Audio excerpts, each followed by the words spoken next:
faire un petit pouce par en haut. Oui, donc tout le monde le voit.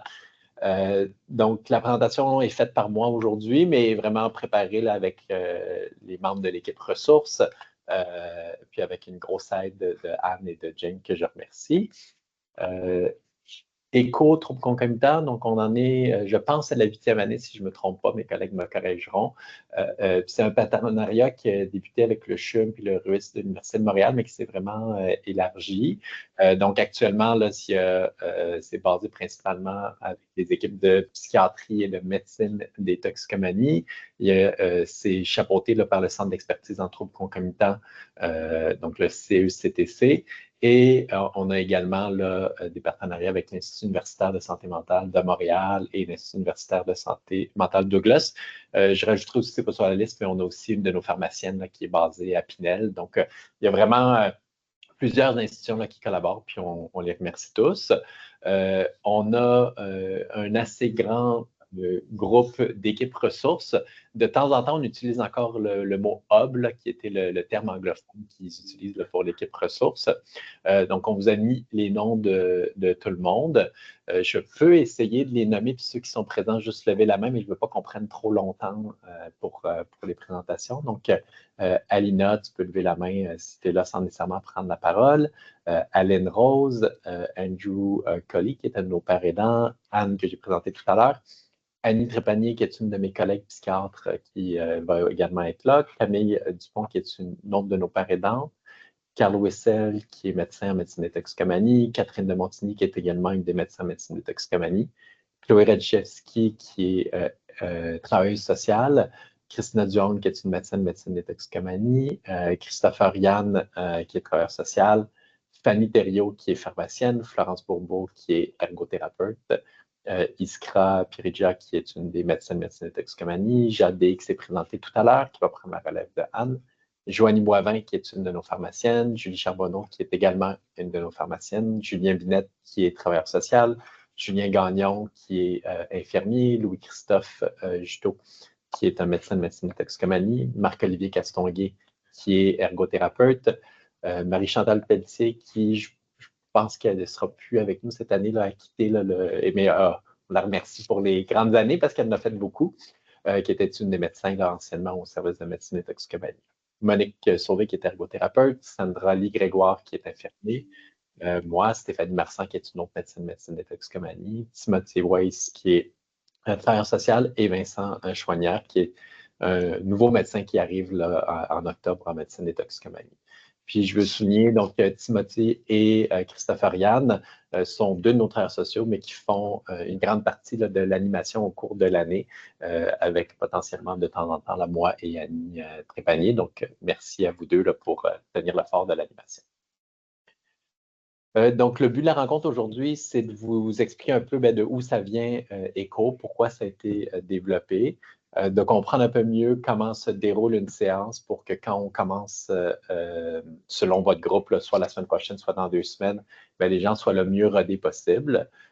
Connaître un peu pourquoi il y a une partie évaluation, vous parler un peu du projet de recherche qui, bien sûr, est optionnel, mais que vous sachiez que ça existe.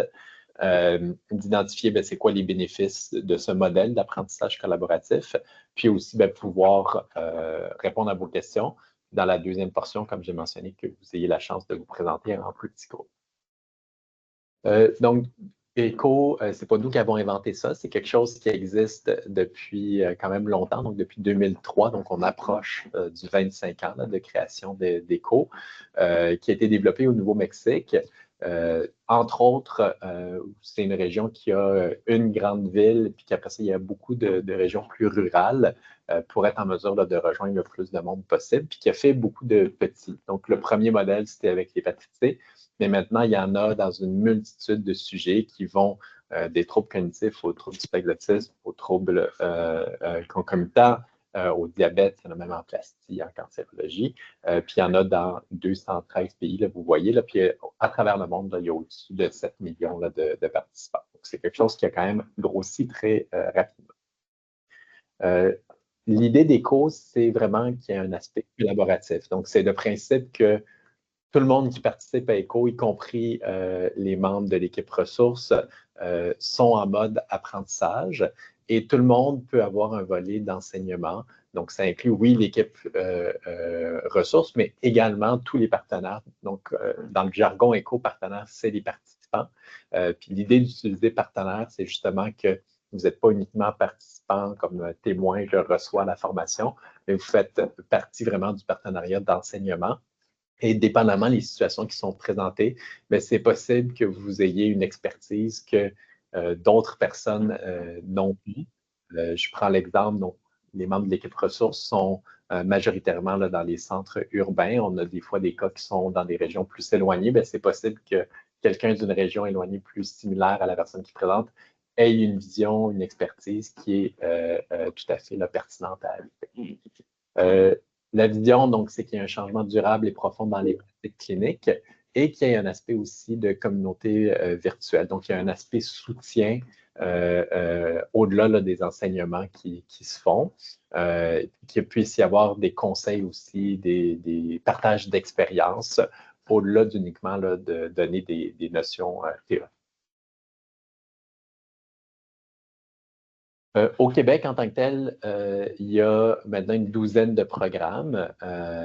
Puis, depuis le décembre 2022, le ministère de la Santé et des Services sociaux a désigné l'Institut universitaire en santé mentale Douglas pour orchestrer un peu là, les éco-provinciales pour le volet santé mentale, dépendance, itinérance, étant donné que ça grossissait pour avoir une meilleure vue d'ensemble de ce qui était offert. Puis, leurs activités vont inclure, entre autres, là, la formation pour le modèle éco, la gestion de la logistique pour les lancements des nouveaux éco. On vous a mis le lien là, pour ceux que ça intéresserait. Puis, donc, éco, troubles concomitants adultes, on avait débuté en 2018, donc on est à la 8e saison. Et il y a un volet jeunesse qui a été rajouté là, pour les 15-29 ans, qui est à sa 3e saison. Qu'est-ce que ça veut dire, ECHO? Donc, c'est Extension for Community Healthcare Outcome. Extension faisant référence à utiliser de la technologie pour être capable de rejoindre tout le monde, même dans des endroits où les ressources peuvent être parfois plus limitées.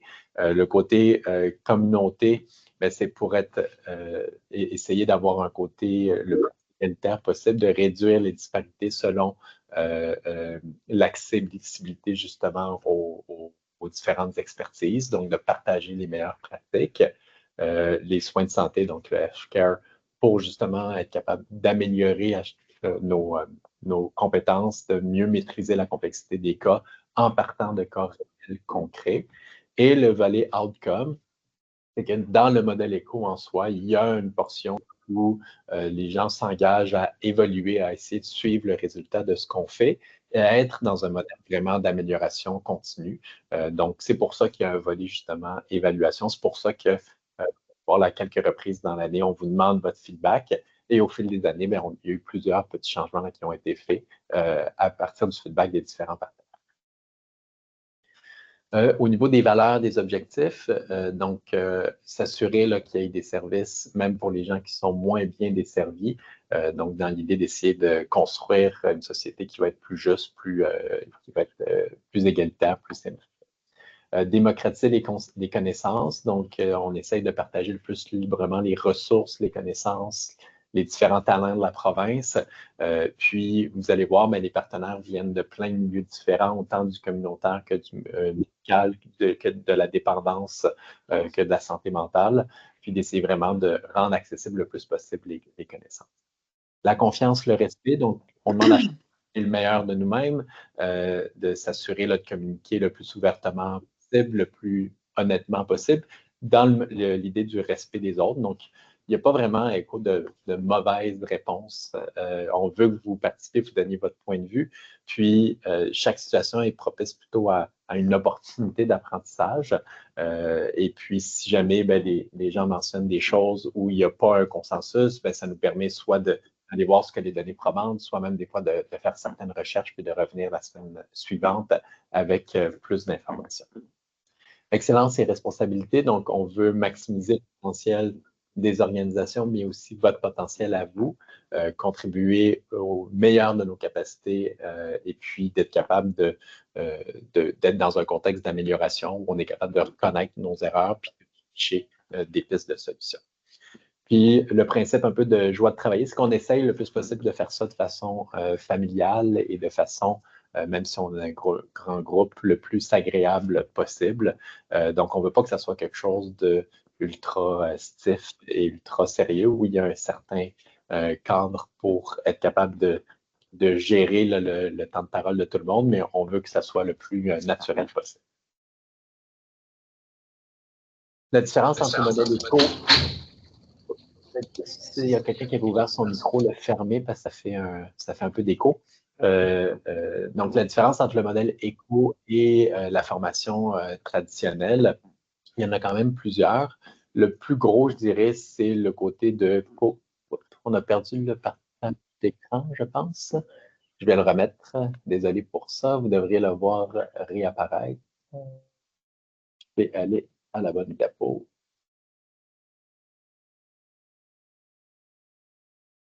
Tout le monde devrait reprendre la bonne diapositive maintenant. Oui, excellent. Donc, désolé. Donc, la différence entre le modèle éco et le format traditionnel, je dirais la plus grande différence, c'est vraiment cette idée que tous enseignent et que tous apprennent. Donc, vraiment, partage des différentes connaissances, plutôt qu'être quelqu'un qui donne une formation et vous qui la recevez.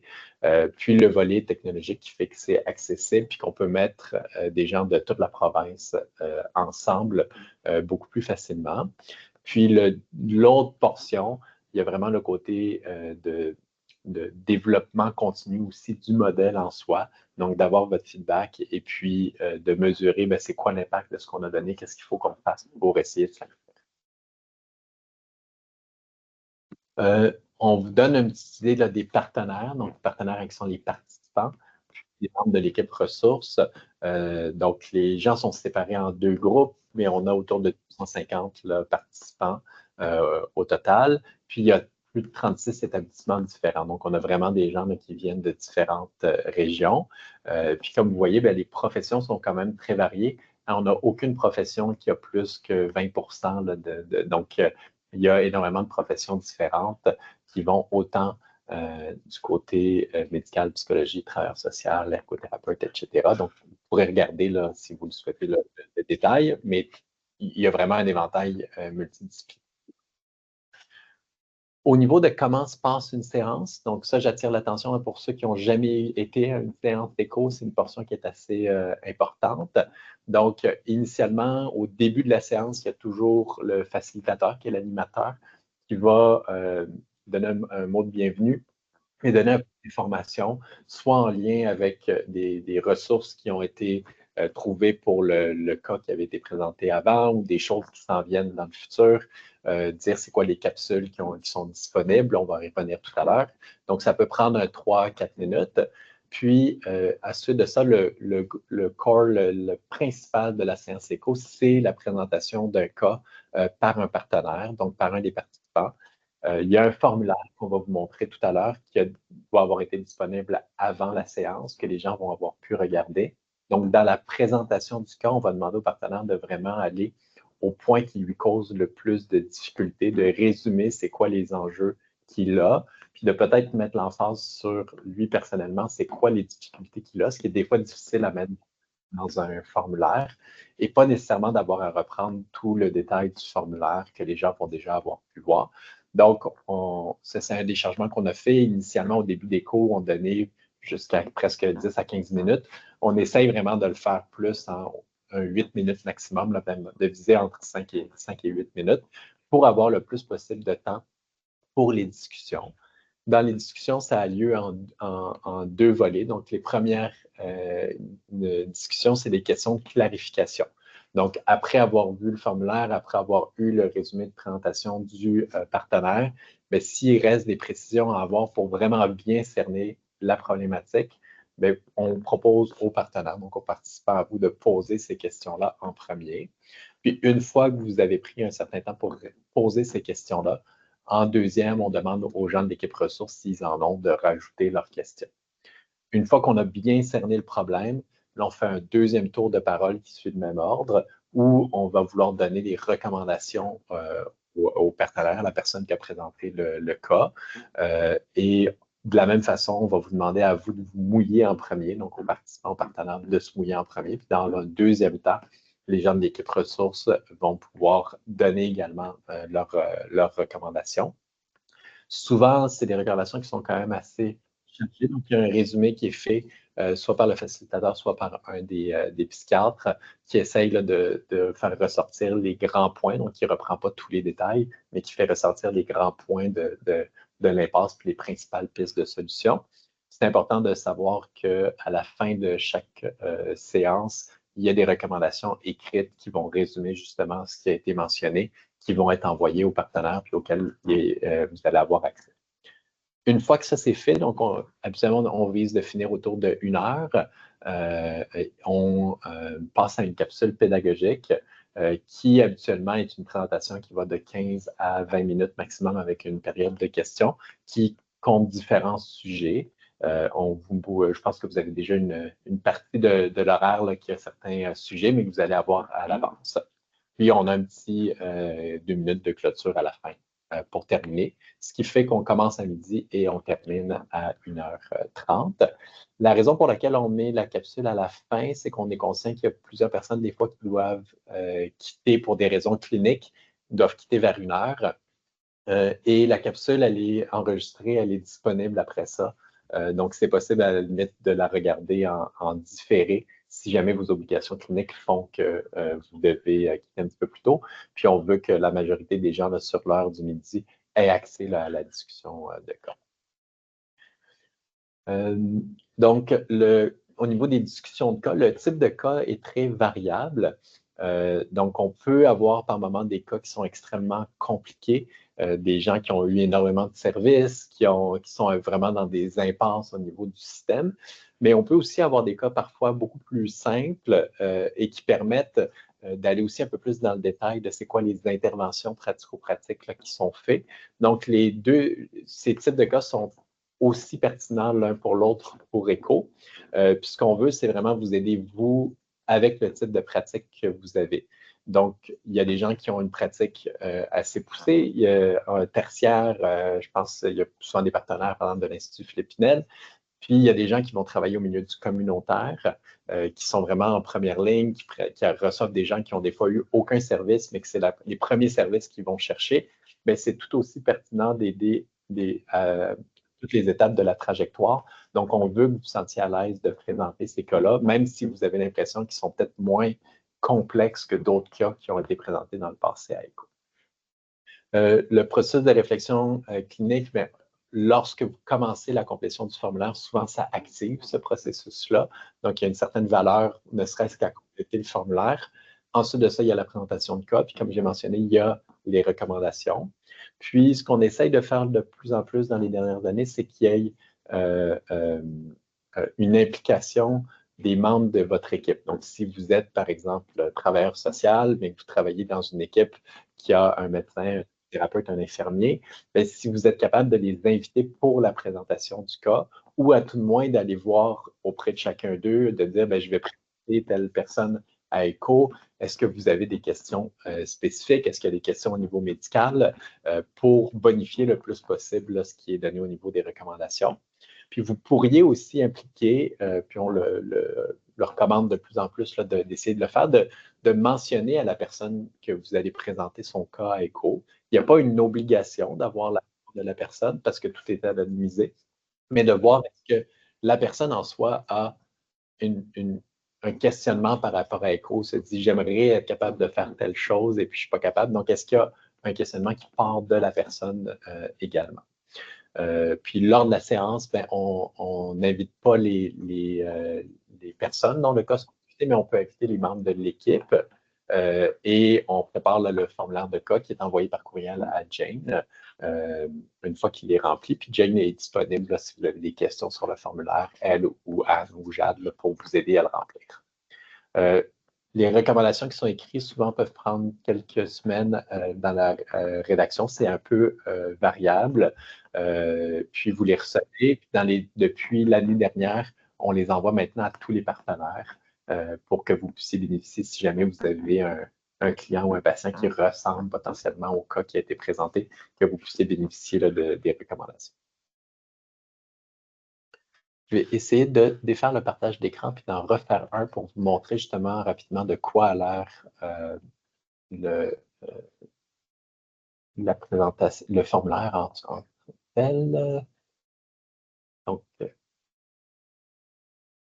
normalement, vous devriez voir apparaître le formulaire. Donc, je vais y aller du début. Je ne vais pas le passer dans le fin détail, mais l'idée, c'était pour vous donner un ordre d'idée. Donc, la première portion, qui est la portion vraiment assez importante, c'est quoi la raison pour laquelle vous présentez à ECHO. Puis ça va vraiment teinter comment les gens vont lire le reste du formulaire parce qu'ils vont s'attarder à vos questions. Une des nouveautés, c'est qu'on a mis dans les deux questions qu'on vous demande, de regarder est-ce qu'il y en a un qui a un besoin vraiment plus par rapport à la médication, aux précisions diagnostiques, aux aspects un peu plus biologiques, puis est-ce qu'il y en a un autre qui est vraiment plus au niveau psychosocial pour s'assurer vraiment d'essayer de toucher à tous les volets. C'est correct qu'il y a une question plus principale, puis l'autre plus secondaire, puis vous pouvez l'indiquer à ce moment-là. Et si jamais il y a une troisième question, on vous laisse la mettre. On vous incite là-dedans aussi, notamment pour la question autre, est-ce qu'il y a justement une question plus spécifique de la part, par exemple, de la personne là, qui est en suivi ou de la part d'autres membres de l'équipe. Il y a une série d'informations assez techniques là, pour décrire la personne.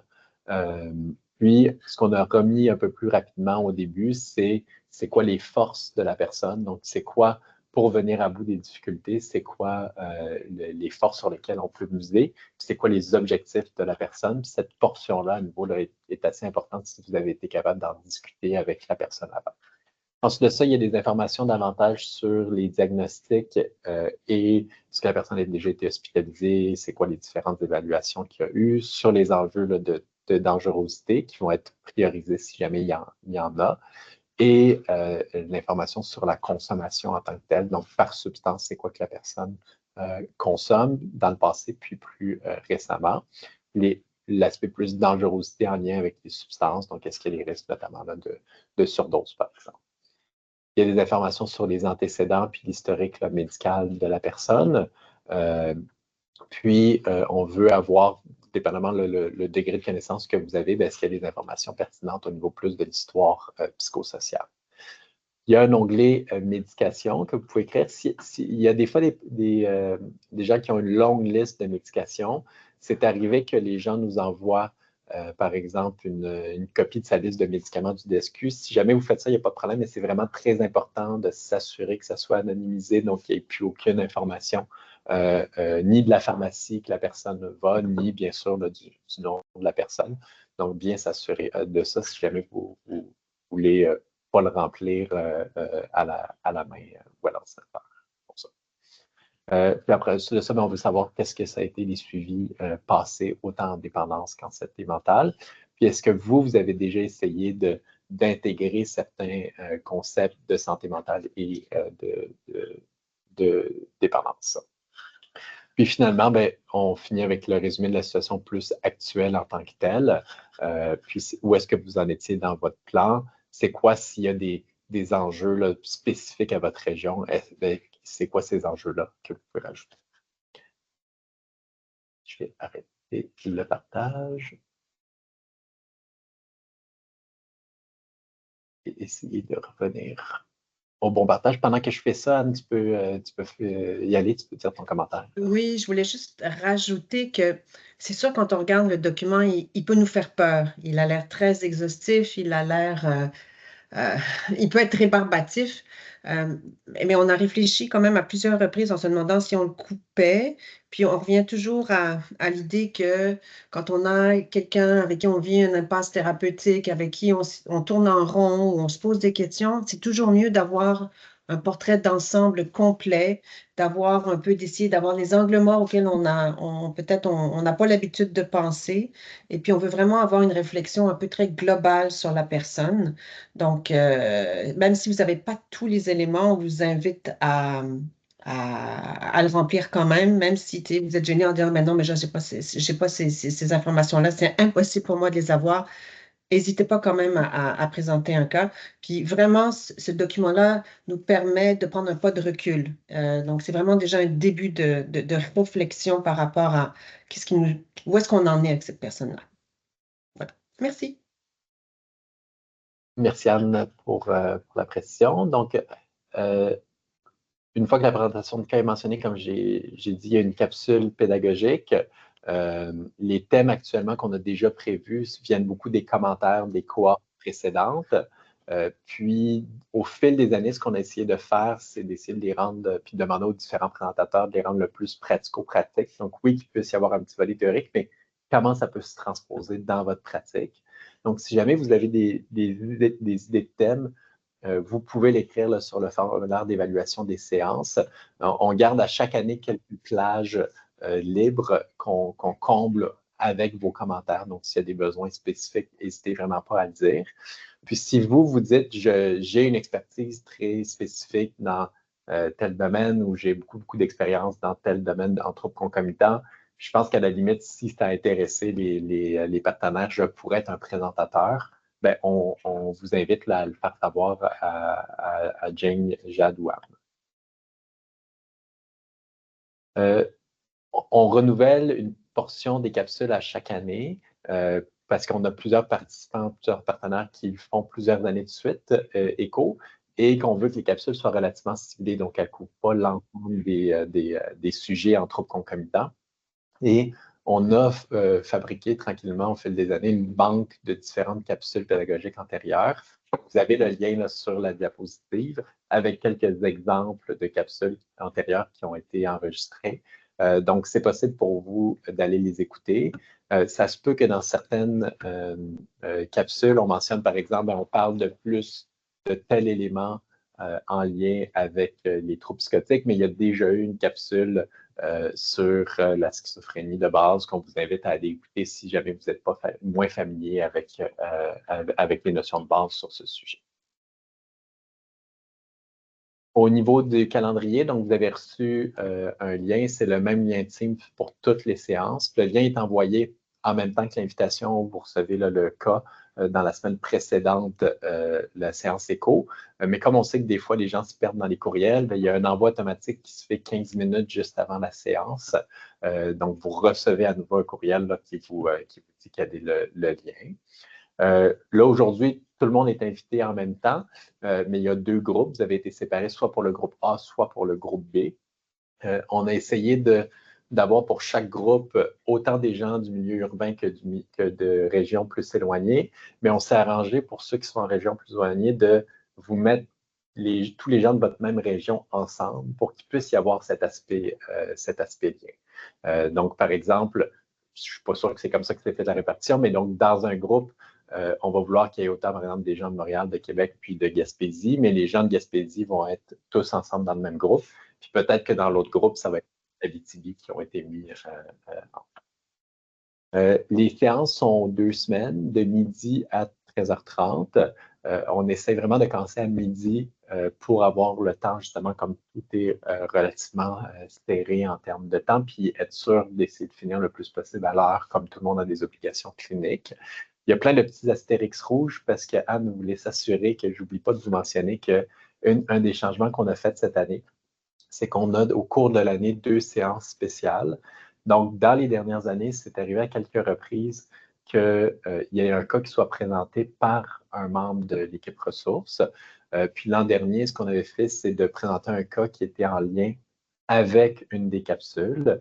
Puis les commentaires avaient été très positifs de faire ça une fois. Donc, on a prévu déjà 2 séances qui vont être une en décembre puis une plus à la fin de la saison, là, à la fin avril, où c'est un membre de l'équipe ressources qui va faire cette présentation-là en lien avec la capsule. Et à ce moment-là, les deux groupes vont être combinés.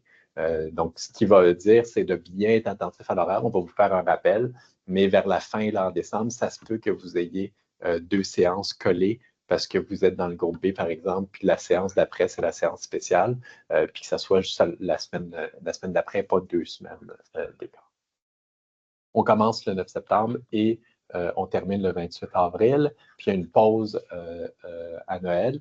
Le fait d'avoir cette séance spéciale fait aussi que la pause est un petit peu plus longue dans le temps des fêtes parce qu'on perdait souvent des joueurs avec les vacances et tout ça, là. Donc, on s'est donné un petit peu plus de temps à ce moment-là. Puis l'autre chose, c'est qu'à la relâche au mois de mars, il n'y a pas de séance cette semaine-là aussi. Fait que c'est une autre fois où vous pouvez être un petit peu décalé. Participation active aux séances, donc on veut que vous soyez le plus présent aux séances. On comprend qu'avec la réalité clinique, des fois, ça arrive que vous manquiez des séances.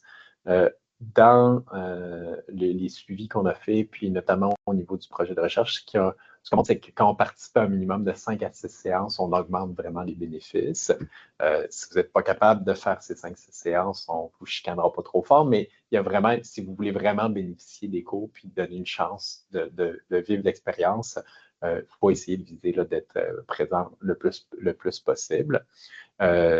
Pour s'assurer que l'activité fasse du sens. Donc, chaque groupe est différent, un bagage différent, mais c'est important d'exprimer vos besoins. Donc, s'il y a des choses qui sont moins abordées ou tout ça, bien, on vous invite à remplir le formulaire d'évaluation qui est après chaque séance pour vraiment le dire. Puis, on essaye le plus possible de s'ajuster en cours de route.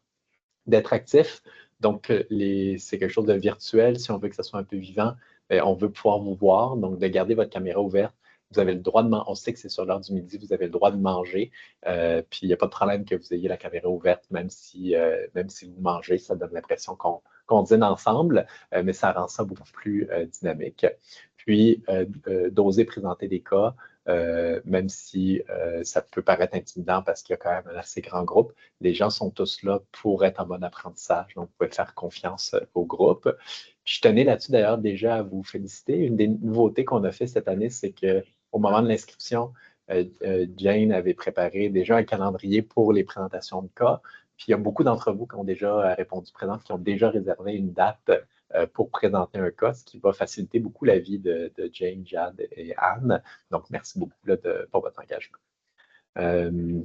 Puis, au niveau plus du réseautage, qui est un début quand même d'éco, l'idée justement de vous mettre en lien avec vos partenaires de votre région, c'est que des fois, il y a des initiatives au sein même de votre région auxquelles vous n'êtes pas au courant. Donc, c'est possible via le chat de vous mettre en contact, que ce soit avec les gens de votre région, mais aussi aux différentes ressources qui peuvent être mentionnées pendant les cours. Il y a deux types d'évaluation, donc deux types de façons de donner notre feedback. Donc, il y a le formulaire d'évaluation qui est exigé à chaque séance. Ça, c'est une obligation pour avoir les crédits de formation que chaque séance qui est faite via le propre formulaire d'évaluation. Donc, vous pouvez donner de la rétraction plus ciblée là, par rapport à vos besoins, mais aussi par rapport à la séance en tant que telle. C'est possible aussi si jamais il y a quelque chose que vous avez oublié le formulaire ou quoi que ce soit, d'écrire toujours un courriel s'il y a des enjeux. Puis le formulaire, pour pas que vous ayez à fouiller dans vos courriels, tout ça, à la fin de chaque séance, Jane met le lien dans le chat. Donc, vous pouvez cliquer directement dessus puis le remplir. Il y a un questionnaire 2 fois par année, donc qui est fait au début du programme, donc avant que les séances commencent, puis qui va être refait à la fin de l'année. Où il y a une portion auto-apprentissage au niveau connaissance, mais aussi des impacts sur votre pratique. Une des nouveautés cette année, c'est que vous allez recevoir à la fin de l'année les réponses. Là, sinon, vous receviez juste une rétroaction de quel sujet vous pouviez approfondir, mais vous n'aviez pas nécessairement les bonnes réponses. Donc là, vous allez les avoir cette année à la fin de l'année. Puis, ça vous donne en fait, pour nous, c'est une façon d'avoir un indicateur de qu'est-ce qui change, qu'est-ce qui évolue. C'est important pour que ECO reste financé. Donc, notre source majeure de financement, c'est le ministère, mais ils veulent qu'on continue à démontrer que ça aide.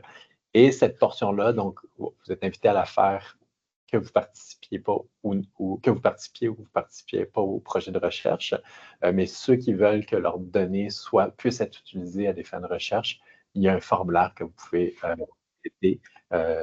qui est totalement, bien sûr, confidentiel, puis vos données à ce moment-là sont anonymisées. Au niveau aussi des données, donc, comme je vous ai dit au début, ECO, ce n'est pas nous qui avons inventé ça, c'est quelque chose qui est basé au niveau Mexique. Et le Nouveau-Mexique veut garder une trace un peu de ce qui arrive avec ECHO, comment ça se répand au travers le monde. Donc, ils ont ce qui s'appelle le iECHO, qui recueille des données de base, donc le nombre de séances, le moment de chaque séance, le nombre d'inscriptions, le taux de participation, et qui recueille entre autres le nom des participants aux différentes séances. Donc, les données après ça, autres que le nom, là, restent confidentielles, mais on voulait quand même que vous soyez au courant qu'il y a cette information-là qui est donnée au iECHO. Si vous avez des questions plus spécifiques là-dessus, là, c'est possible d'écrire à Anne là, sans problème. On a un comité scientifique, puis ça, les autres années, on ne le présentait pas formellement, puis on ne savait pas si les gens étaient tant que ça au courant. Donc, on a des rencontres minimum 2 fois par année. Il y a des années que ça a été 3, qui ont pour but, un, de s'assurer la fidélité au modèle éco, s'assurer aussi que au niveau du choix des conférenciers, il n'y a pas de conflit d'intérêt en tant que tel. Puis aussi de discuter des différents thèmes par rapport aux capsules. Puis s'il y a des enjeux plus de gestion systémique là, par rapport à ECHO, ça peut être discuté aussi.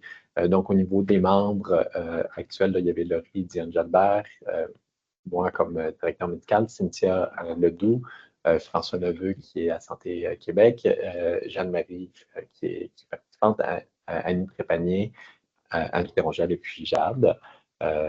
Donc, il y a de temps en temps un turnover sur ce comité scientifique-là. Donc, ça se pourrait qu'éventuellement, on essaie autant que possible d'avoir aussi des gens, des fois, d'autres régions. Donc, je ne sais pas, Anne, si tu avais. Je ne sais pas, Anne, si tu cherchais encore quelqu'un issu des régions ou pas, puis tu veux faire une petite pub pour ça ou pas? C'est une très bonne idée. Puis en fait, aussi, j'étais en train d'écrire dans le chat qu'il manquait Andrew Colley, qui était notre père aidant, puis il y avait Catherine de Montigny. Et effectivement, s'il y a quelqu'un des régions qui voudrait participer à notre comité éco, indépendamment de la discipline ou du titre professionnel, nous sommes très ouverts. Voilà, le message est passé. Pour les attestations des crédits de formation, donc les crédits sont envoyés à la fin de la saison, donc habituellement dans le courant de l'été. C'est un crédit d'1 heure par présence, donc 1,5 crédit par séance. Puis, pour les médecins là, qui ont besoin de crédits de type 3, peut-être dans les autres professions, ça va venir aussi, là, qui sont des crédits sur la rétroaction sur la pratique. Il y a des crédits pour les 2 questionnaires qui sont remplis, mais aussi lorsqu'il y a une présentation de cas. Donc, si jamais vous voulez aussi attirer le médecin de votre équipe à la séance éco, donc si vous êtes infirmier, vous présentez un cas, puis vous voulez attirer le médecin, vous pouvez lui dire qu'il pourra avoir là, des crédits de type 3 là, pour cette présentation. Là, je vais enlever le partage. Puis, une des autres nouveautés, c'est par rapport aux questions qu'on demandait. Donc, Jane va faire son partage d'écran. On va vous inviter à sortir vos téléphones cellulaires et à utiliser j'oublie tout le temps le nom, mais bon, le code QR pour avoir accès au lien Slido. Donc, on vous donne quelques instants pour le faire. Je vais le faire moi aussi.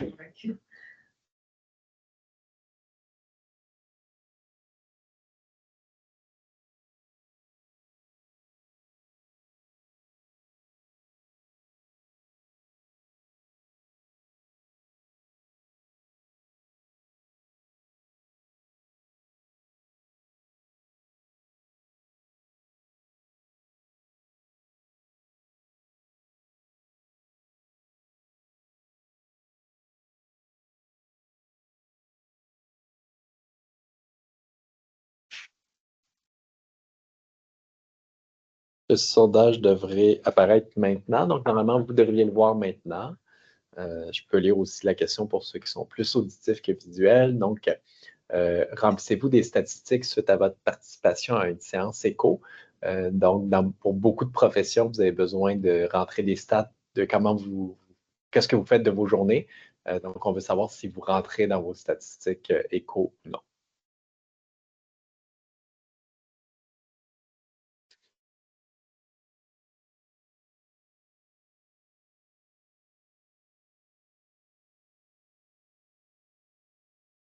Parfait. Fait qu'on a beaucoup de monde qui l'ont fait. Fait qu'on peut passer à la deuxième question.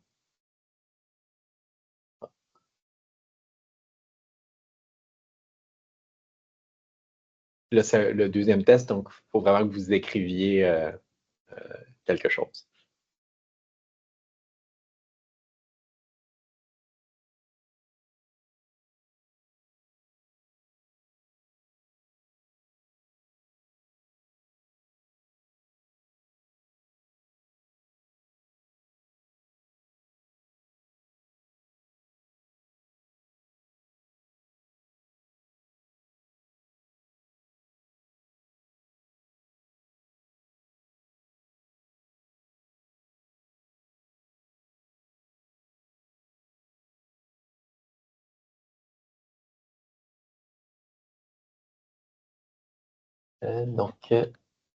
Merci tout le monde. Je pense qu'il reste quelques personnes qui finissent de taper.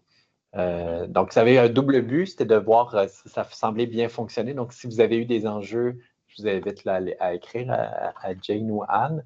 L'idée, c'est que dans les capsules, il y a souvent un pré-test. Puis, on voulait le faire de façon un petit peu plus dynamique. Donc, on va utiliser Slido cette année pour tester. Donc, ça nous permettait de, savoir effectivement comment vous gérez les statistiques, mais aussi de tester l'outil Slido. La prochaine slide. Oui, donc je vais passer la parole à Jane parce qu'elle est. Je peux l'expliquer, mais que tu le fasses en même temps. Donc, ce qu'on voulait vous montrer qu'elle va aller dans le portail documentaire, puis je suis sûr que Jane il y a moins de chances que ça va être plus efficace si c'est elle qui le montre que si c'est moi. Donc, pendant que Jane essaye de partager son écran, le portail documentaire, donc, je vous parlais un peu de ce qui est disponible en parallèle à ECHO. Donc, si vous allez sur le site Internet du CECTC, vous allez retrouver le lien vers le portail qui est ce que vous voyez actuellement. Veux-tu remonter au début pour le... Voilà. Donc, la section sur le centre d'expertise en troubles concomitants, quand vous descendez plus bas, vous allez avoir l'onglet où vous pouvez vous abonner à la veille informatique. Donc, la veille informatique, c'est nos bibliothécaires qui font des recherches à chaque mois sur les nouveautés en troubles concomitants. Et vous pouvez recevoir une série d'articles, de liens vers des articles à chaque mois sur les nouveautés qu'il y a eu en troubles concomitants. Puis, il y a une section, donc, programme éco. Donc, vous, c'est pour le programme éco adulte. Vous auriez le droit d'aller voir si ça vous intéresse, là, le programme éco jeunesse aussi, mais où il y a, après chaque séance, des capsules pédagogiques qui sont mises, mais aussi des documents. Donc, si on a parlé d'un sujet, par exemple, on a parlé d'un cas qui avait un trouble d'usage aux opioïdes, ça se peut qu'on mette un guide de pratique sur le trouble d'usage aux opioïdes à titre de référence. S'il y a des questions plus poussées, des fois, on fait certaines recherches, puis on y va. Puis c'est là aussi, quand je disais pour ceux qui doivent quitter à 1 heure pour leur obligation clinique, c'est là aussi que vous pouvez venir voir les capsules pédagogiques.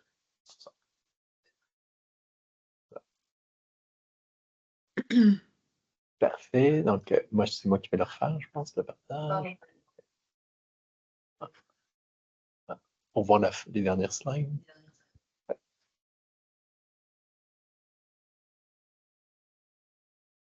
C'est toi qui l'as fait. Désolé.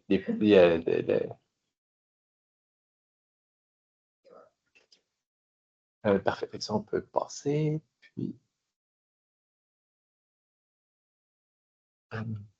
donc, si on prend l'emphase des cours, donc le vu les bénéfices que vous pouvez en tirer, c'est un programme qui a été conçu pour répondre directement à vos besoins, mais qui inclut aussi les besoins des gens en région éloignée, où des fois, c'est plus difficile d'avoir accès directement à certains services spécialisés ou surspécialisés. C'est une formation continue qui est gratuite et qui est reconnue. Donc, ça vous donne, comme il y a quand même pas mal de séances, ça peut vous faire une bonne partie de votre formation continue, peu importe votre profession. Il y a un groupe de pairs et de spécialistes pour discuter de situations cliniques. Donc, il y a un aspect vraiment soutien à votre pratique. Vous avez les recommandations écrites qui sont envoyées, qui sont quand même assez riches. On pourra, pour ceux qui n'en ont jamais vu, là, vous pourrez, là, après les premières séances, là, le constater. Il y a donc un accès à des connaissances basées sur les données probantes qui sont partagées soit dans les séances, mais aussi là, dans les capsules. Avec le portail documentaire, vous avez accès aux publications là, les plus récentes. Puis, un début, c'est de développer vos compétences, mais aussi le sentiment d'être efficace dans la prise en charge de votre clientèle. Puis, c'est un des volets là, qui a été aussi démontré là, efficace dans ECHO d'améliorer ces aspects-là. Puis, l'autre avantage secondaire, c'est la possibilité de développer votre réseau, de faire des partenariats avec d'autres membres de votre région et des autres régions. Prochaine. Quand même si, bon, c'est des choses souvent qu'on a moins discuté, mais on n'aurait pas vu le jour sans un petit peu de soutien financier. Donc, actuellement, là, le programme est principalement là, subventionné par le ministère de la Santé et des Services sociaux du Québec. Puis, on avait aussi eu, je pousse une slide là-dessus, mais on avait aussi eu via la Fondation du soutien, notamment là, de la Banque Abbé. Prochaine. Donc, je voulais vous inviter aussi à l'activité scientifique annuelle du CECTC qui a lieu le 27 novembre 2025. Donc, vous avez le lien là, si vous voulez vous inscrire. C'est une activité scientifique normalement qui est autant ouverte aux cliniciens, mais aussi aux gestionnaires du Québec. Donc, qui regardent les problèmes, mais de façon un peu plus globale. Puis cette année, là, le thème est sur troubles concomitants et stimulants, qui est vraiment, je pense, un des sujets de l'heure actuellement. Prochaine. Donc, on va être rendu à faire la séparation sous groupe. Donc, avant peut-être qu'on fasse la séparation, est-ce qu'il y avait des questions plus sur le pratico-pratique par rapport aux séances écho? José? Faut juste ouvrir votre micro, José.